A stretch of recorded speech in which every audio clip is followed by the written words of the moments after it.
Hello student, कैसे हैं आप सब। एक बार पुनः सी कोचिंग क्लासेस पर स्वागत। उम्मीद करता हूं आप सब अच्छे होंगे। 11th क्लास के फिजिक्स में आज का टॉपिक है चाल और वेग में अंतर। 9th क्लास का भी स्टूडेंट यदि इसे देख रहा है तो वो पढ़ सकता है, क्योंकि 9th क्लास में भी ये मिलता है।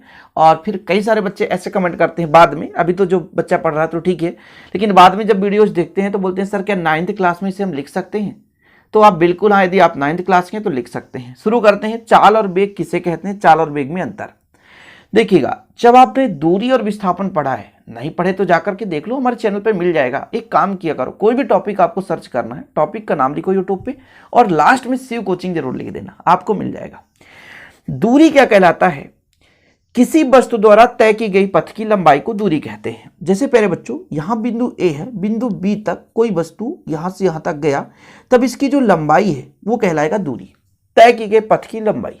लेकिन जब एक निश्चित दिशा में, दूरी ऐसा भी हो सकता है ए से बी यहां तक गया, फिर डायरेक्शन चेंज हो गया सी, फिर यहां पर डी, ऐसा सब यहां से बी तक जाएगा, बी से सी तक, तो टोटल लंबाई ये दूरी कहलाएगा। लेकिन विस्थापन ऐसा नहीं होगा।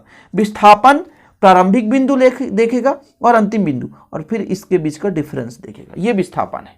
और यही दूरी से बना चाल और विस्थापन से बना वेग।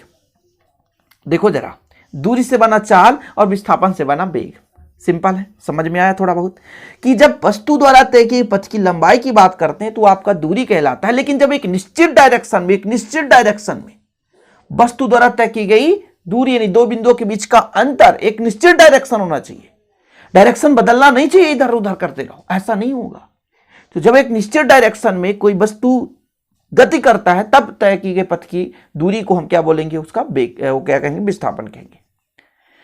उसी से संबंधित चाल हो जाता है कि जब कोई वस्तु गतिमान है तो इकाई समय अंतराल यानी निश्चित समय अंतराल में कितना दूरी तय करता है, उसे उसका क्या बोलते हैं, चाल कहते हैं। वस्तु द्वारा एक निश्चित समय में तय की गई दूरी को चाल कहेंगे। लेकिन यदि समय जोड़ दिया जाए निश्चित समय में और साथ साथ दिशा जोड़ दिया जाए, एक निश्चित दिशा में वस्तु द्वारा तय की गई दूरी को हम क्या बोलते हैं, वेग कहते हैं। चाल में क्या था, चाल में कोई दिशा की आवश्यकता थी क्या? नहीं। लेकिन वेग में एक निश्चित दिशा की आवश्यकता होती है, इसलिए तो कहते हैं चाल एक अदिश राशि है, इसमें दिशा की आवश्यकता नहीं होती। वेग एक सदिश राशि है क्योंकि इसमें दिशा की आवश्यकता होती है। चलो बच्चा लोग, पहले तो परिभाषा आपको समझना है, क्योंकि डिफरेंस तो आपसे आसानी से बनेगा, बिल्कुल चिंता करने की जरूरत नहीं है। पहले आप थोड़ा सा इसका बेसिक भी समझ लो, ऑब्जेक्टिव कैसे पूछा जाएगा। चाल किसे कहते हैं? तो किसी वस्तु द्वारा एकांक समय में चली गई दूरी को चाल कहेंगे। किसी वस्तु द्वारा एक निश्चित समय में चली गई दूरी कितना पथ की लंबाई है उसे क्या बोलेंगे, चाल कहेंगे। चाल बराबर दूरी बटे समय, चाल बराबर दूरी बटे समय। वेग बराबर भी दूरी बटे समय होता है।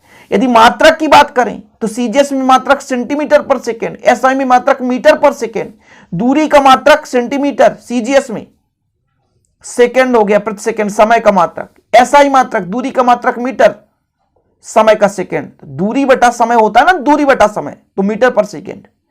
विमीय सूत्र कैसे निकालते हैं फिर बच्चों? द्रव्यमान है नहीं, दूरी एल है, टाइम टी है, सेकेंड है, ऊपर जाएगा तो माइनस में लग जाएगा। और चाल एक अदिश राशि है। लेकिन वहीं पे हम जब वेग की बात करते हैं तो वेग क्या होता है, एक निश्चित दिशा में, दिशा निश्चित है भैया, दिशा। चाल और वेग में थोड़ा सा डिफरेंस है, चाल और वेग में थोड़ा सा डिफरेंस है। चाल में दिशा नहीं होता, अदिश है, दिशा की आवश्यकता नहीं होती। लेकिन वेग में निश्चित दिशा होनी चाहिए। एक निश्चित दिशा में गतिमान वस्तु द्वारा एकांक समय में चली गई दूरी को उसका क्या बोलते हैं, वेग कहते हैं। यानी एक निश्चित दिशा होनी चाहिए और निश्चित समय होना चाहिए। इसीलिए तो वेग बराबर विस्थापन बटे समय लगाते हैं। इसीलिए वेग बराबर विस्थापन बटे समय लगाते हैं। v बराबर x अपान टी। विस्थापन में एक निश्चित दिशा होती है। मैंने कहा ना, दूरी का परिवर्धित रूप चाल और विस्थापन से बना वेग। तो वेग बराबर विस्थापन बटे समय। विस्थापन भी एक दूरी का ही रूप है, लेकिन विस्थापन में एक निश्चित डायरेक्शन की आवश्यकता होती है, एक निश्चित दिशा की आवश्यकता होती है। बाकी मात्रक में कोई चेंजेस नहीं प्यारे बच्चों। सीजीएस में सेंटीमीटर पर सेकेंड, एसआई में मीटर पर सेकेंड। विमीय सूत्र में कोई चेंजेस नहीं। m0 द्रव्यमान है नहीं, दूरी है, ऊपर है l, 1 लिखा नहीं जाता। टाइम है t, ऊपर ले जाएंगे तो माइनस में लग जाएगा। और ऑलरेडी विमीय सूत्र पर वीडियो बने, आप यदि नहीं देखें तो जाकर के देखो ना भाई, जाकर एक बार देखो, चैनल विजिट करो। वेग एक सदिश राशि है। स्क्रीनशॉट ले लिया करो, बेहतर नोट्स बनाओ, आप बेहतर नोट्स बनाओ। समझ रहे हैं? बेहतर नोट्स बनाओ, ठीक है? समझ में आया? ये बेग का भी स्क्रीनशॉट ले लो। फिर अपन डिफरेंस चलते हैं। 2 डिफरेंस तो आपको याद हो गया होगा। क्या क्या? बेग में क्या है प्यारे बच्चों और चाल में क्या है? चाल में दिशा की आवश्यकता होती है नहीं ना, तो चाल एक अदिश राशि है, और बेग में एक दिशा की आवश्यकता होती है, इसलिए बेग क्या है? एक सदिश राशि है। तो चाल अदिश, बेग सदिश, एक डिफरेंस तो ऐसे ही हो गया था। अब जब दिशा की आवश्यकता नहीं है तो इसका मान सदैव धनात्मक होगा, लेकिन जो बेग का मान है प्यारे बच्चों वो धनात्मक भी हो सकता है, ऋणात्मक भी हो सकता है और शून्य भी हो सकता है। ठीक है, तो पहले परिभाषा लिख लो। किसी निश्चित दिशा में इकाई समय में वस्तु द्वारा, निश्चित दिशा में और इकाई समय वस्तु द्वारा तय की गई दूरी को बेग कहते हैं, लेकिन इकाई समय में गतिमान वस्तु द्वारा तय की गई दूरी को वस्तु का चाल कहते हैं।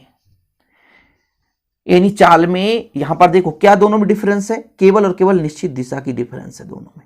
इकाई समय इसमें भी, इकाई समय इसमें है, लेकिन बेग में एक निश्चित दिशा होती है, इसलिए इसे हम क्या बोलेंगे? बेग को सदिश बोलेंगे प्यारे बच्चों। क्या? सदिश। बेग एक सदिश राशि है और चाल एक अदिश राशि है।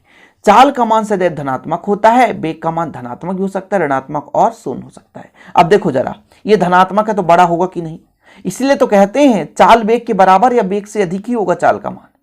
लेकिन बेग का जो मान है, बेग का मान है वो चाल के बराबर या चाल से छोटा हो सकता है, क्योंकि शून्य की बात करें और शून्य कभी होता नहीं है चाल में, इसलिए तो बेग छोटा हो सकता है। बेग ऋणात्मक भी हो सकता है, इसलिए तो कहते हैं चाल से छोटा हो सकता है। तो वस्तु की चाल उसके बेग के बराबर या उससे अधिक होती है, ये आप याद रखो। जो वस्तु का बेग है उसके चाल के बराबर या उससे कम ही होगा, क्योंकि बेग में ऋणात्मक भी हो सकता है। इसलिए प्यारे बच्चों, तो चाल और बेग, चाल क्या है? इकाई समय में गतिमान वस्तु द्वारा तय की गई दूरी वस्तु की चाल, लेकिन निश्चित समय में इकाई समय, निश्चित दिशा में इकाई समय में गतिमान वस्तु द्वारा तय की गई दूरी बेग कहलाता है। चाल एक अदिश राशि है, बेग सदिश राशि है।